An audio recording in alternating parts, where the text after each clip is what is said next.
Hello and welcome to this edition of World at War. My name is Mohammed Saleh. The F-35 is arguably the world's most advanced fifth-generation fighter jet. The F-35 program is really important to the future of military aviation. A single F-35 fighter costs an average of $100 million. But the F-35 weapons program, over the course of its lifespan, will cost the American exchequer a staggering $1.7 trillion. You must hear that number again, $1.7 trillion, a trillion with a T, making the F-35 fighter jet program the most expensive weapons program in history anywhere in the world. So on the 18th of September, when the United States military put out one of the most bizarre announcements that you would ever hear, saying that they had inexplicably lost an F-35 fighter jet, they also put out a helpline number asking the public to call in if they were to find their F-35 fighter jet. This set off some very hilarious memes. After a 24-hour-long search, the plane debris of the F-35 fighter was eventually found, 2 hours northeast of Joint Base Charleston. The pilot had managed to eject in time and had ended up in a hospital. But this, remember, is not the first time that an F-35 fighter has crashed. In October 2022, an F-35A fighter crashed in the U.S. state of Utah near the Salt Lake City.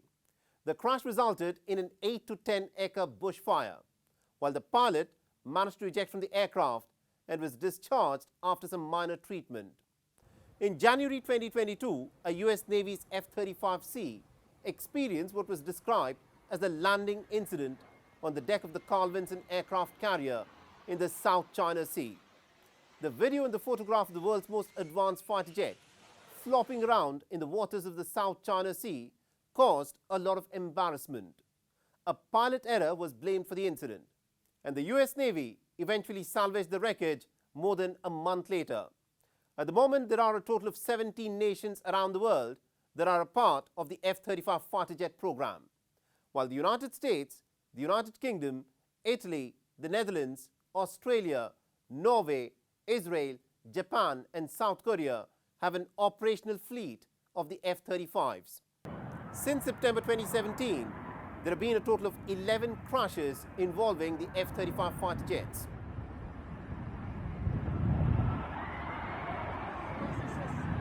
Oh, he just crashed.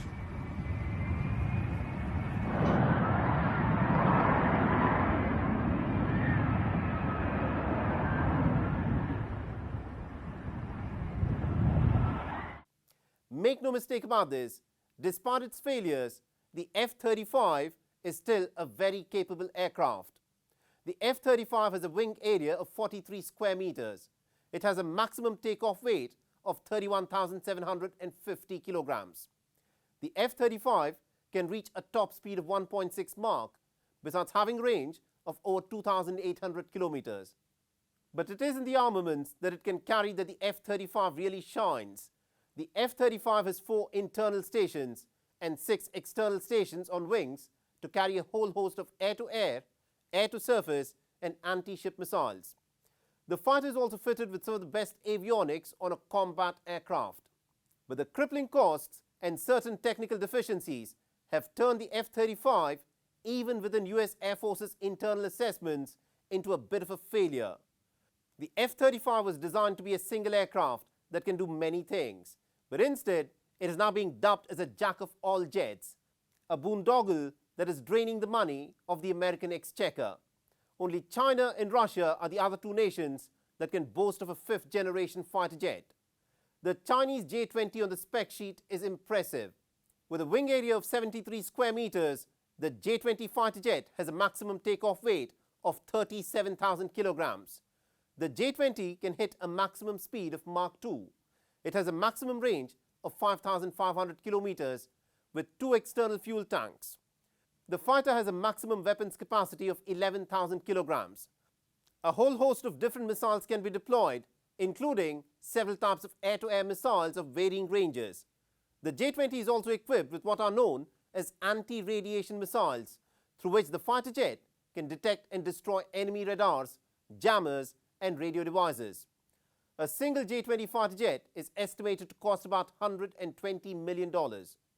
Many military analysts say that the design and the build of the J-20 borrows heavily from the F-22 Raptor, but a closer inspection shows that the J-20 may have both Russian and American DNA. But the J-20 has not been tested in combat yet. On the other hand, the Russian fifth-generation fighter jet is the most recent entrant into the elite club. The spec sheet of the Su-57 is pretty impressive as well. It has a wing area of 78.8 square meters, a maximum takeoff weight of 35,000 kilograms. The Su-57 can hit a max speed of about Mach 2, and it has a maximum range of 4,500 kilometers with 2 outboard fuel tanks. But it is in the variety of weapons that it can carry and fire that the Su-57 outshines the J-20. The Su-57 has 12 hard points in which it can carry air-to-air, air-to-surface, anti-ship and anti-radiation missiles. So this is the competition that the F-35 is faced with. And despite the inordinate delays and the embarrassing crashes that the F-35 has suffered from, the F-35 still gives the United States the bragging rights. But the question is this: is the F-35 program worth its $1.7 trillion price tag? It is 5 months since the civil war broke out in Sudan, but the brutality and mayhem that began on the 15th of April continues unabated. This week, a video of 2 RSF soldiers standing in front of one of Khartoum's most iconic skyscrapers has gone viral.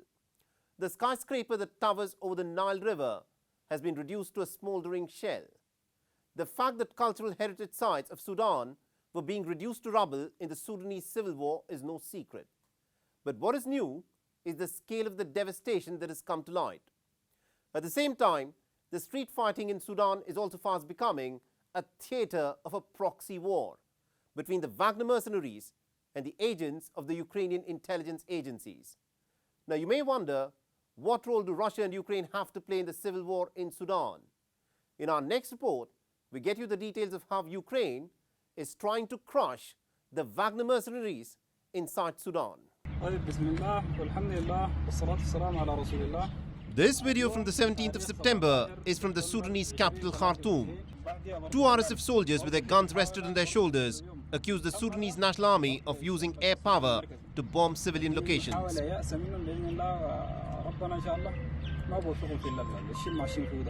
This region is the confluence of the Blue and the White Niles.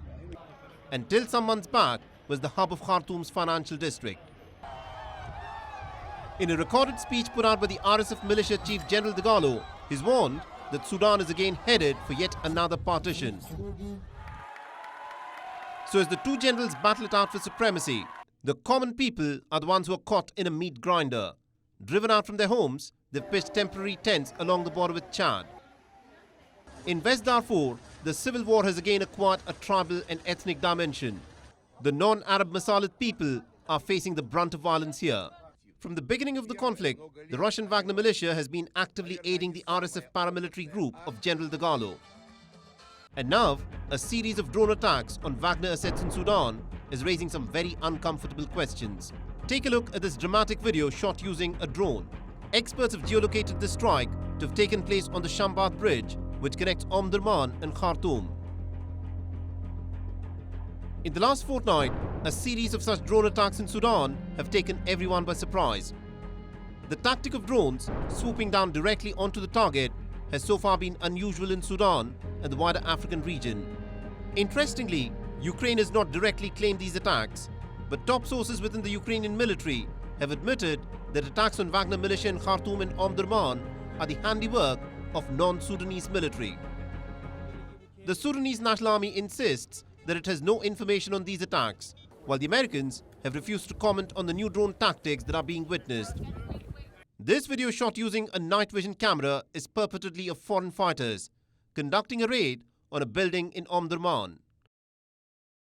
On the 6th of September, the Wagner militia reportedly facilitated the transfer of a large convoy of arms to the RSF, including anti-air defense missiles. Covert strikes by Ukraine in Sudan points to a provocative expansion of the war theater. Drone tactics like this have earlier been used in the war theatres of Libya, Ethiopia and Nigeria. But this is the first time that they've been deployed in the Sudanese civil war. And worryingly, it is an outside power that has now deployed them in the Sudanese conflict.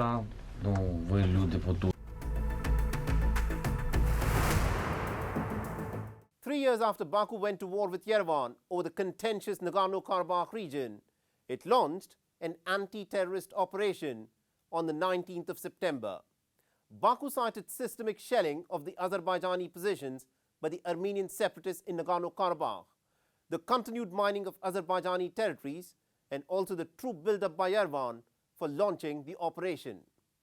After 24 hours of the deadly military offensive, Azerbaijan's President Ilham Aliyev proclaimed that Azerbaijan had restored its sovereignty by taking full control of the breakaway region. He further insisted that he had nothing against the ethnic Armenian population and that they are free to live and practice their religion. Our next report gets you the details.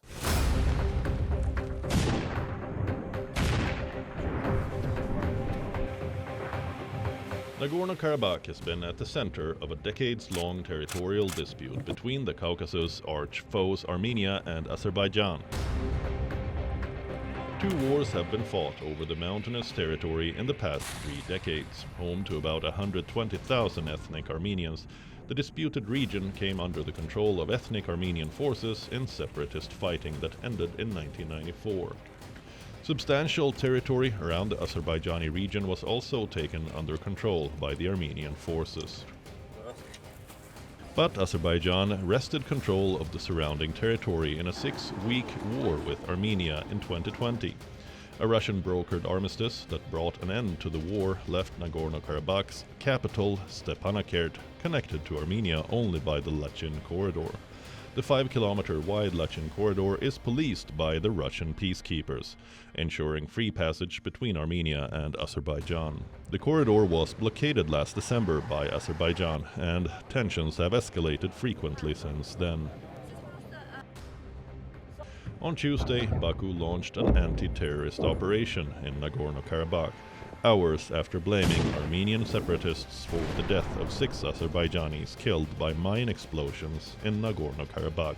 It demanded that the Karabakh forces surrender and disband their illegal regime, a day after Azerbaijan launched its military operation. Baku and ethnic Armenian authorities announced a ceasefire deal brokered by the Russian peacekeepers. With no support from Armenia owing to the Lachin corridor blockade, the separatist Armenian forces had given in, hoping to avert further escalation. Reportedly, at least 200 lives were lost and hundreds were injured within 24 hours of the Azerbaijani lightning military offensive. Disarmament of Karabakh forces is likely to improve chances of reintegration of Nagorno-Karabakh and prospects of a long-lasting peace between Baku and Yerevan. Trumpeting his victory, Azerbaijan president reassured the ethnic Armenians. I have said the Armenian population living in Azerbaijan are our citizens. Simply Armenian nationalists, war criminals, leaders of Armenia and Karabakh took these people hostage and poisoned their brains. Despite all the injustice, despite all the crimes committed by the criminal Armenian regime, we have never blamed the Armenian people for these crimes. We did not blame the Armenian people for the Khojaly genocide, the destruction of our cities and villages, and the digging of graves. We have accused the elements of the criminal regime, the leaders, and we will bring them to justice. Some have already received their deserved punishment, and some will. Streets of Yerevan, though, were rocked by protests. Stunned by the separatist resistance's collapse, thousands gathered in Yerevan's Republic Square to protest the Armenian government's handling of the Nagorno-Karabakh crisis. Presenting a contrasting picture was Armenian Prime Minister Nikol Pashinyan, who appeared resigned to the new reality. Peace is an environment free of conflict, both interstate and inter-ethnic conflict. This path is not easy.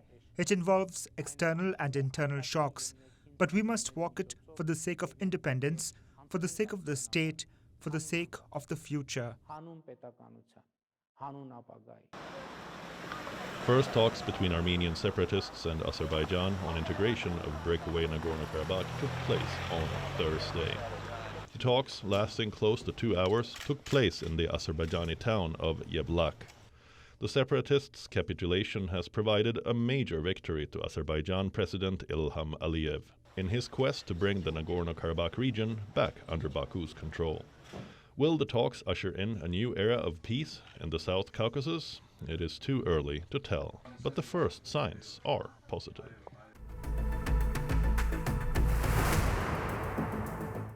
Violence broke out during an Eritrean cultural festival in the southwestern German city of Stuttgart on the 16th of September.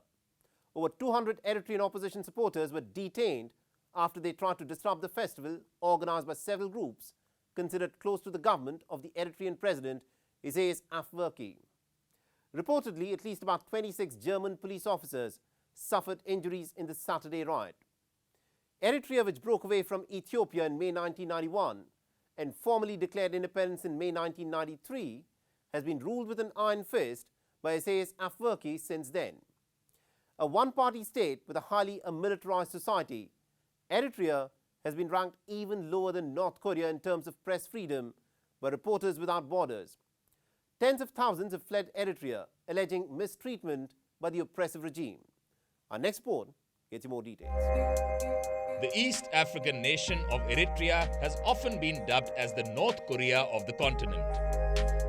Its poor record amongst the worst in the world insofar as human rights, press freedom, civil liberties, and economic development are concerned has earned it the uncomplimentary moniker. Led by the authoritarian president Isaias Afwerki since its independence from Ethiopia in 1993, forcible conscription into military or civil service, disappearances, extrajudicial killings, and prolonged detention are fairly common in Eritrea. Any form of resistance to Afwerki's rule is dealt with harshly. Consequently, 580,000 Eritreans have been forced to seek asylum in other countries. A deep divide runs among the members of the Eritrean diaspora, those who remain close to the government and those who staunchly oppose Isaias. Conflicts surrounding gatherings like Saturdays highlight this very deep divide.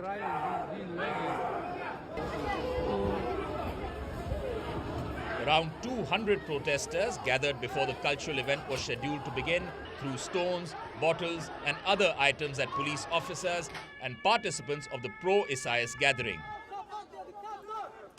In July this year, 22 police officers had been injured in clashes at an Eritrean festival in the West German city of Gießen. But the intensity and the extent of the violence this time around was considerably more.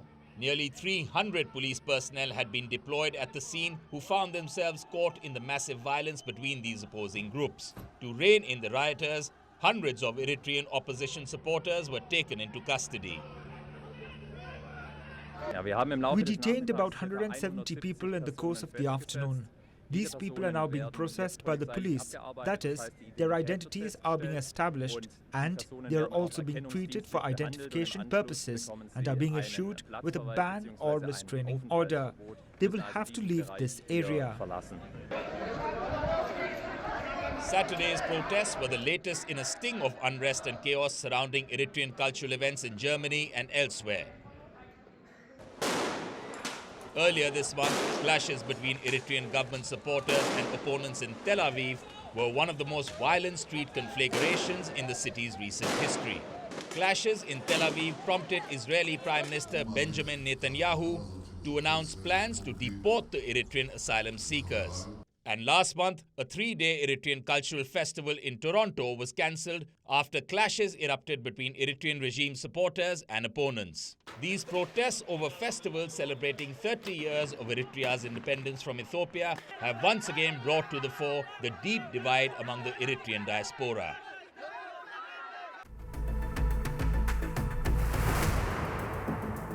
Thousands of migrants enduring perilous journeys have crossed into the United States of America in recent days.